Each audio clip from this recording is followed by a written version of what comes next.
Bu qafiyəni Rəşad Dağlı hədiyyə eləyib sənə. Meyxanada bir şir olub, bir canavar, bir də mən. İndi onlar yoxdur, qalıbdır xiridar, bir də mən. Geyim türmə qabağında əl açıram göylərə.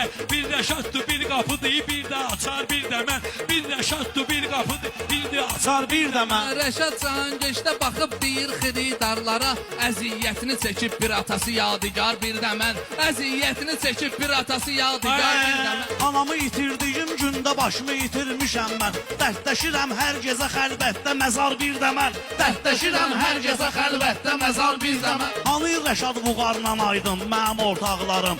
İndi qalıb səhnədə ancaq bu xiyar, bir də mən.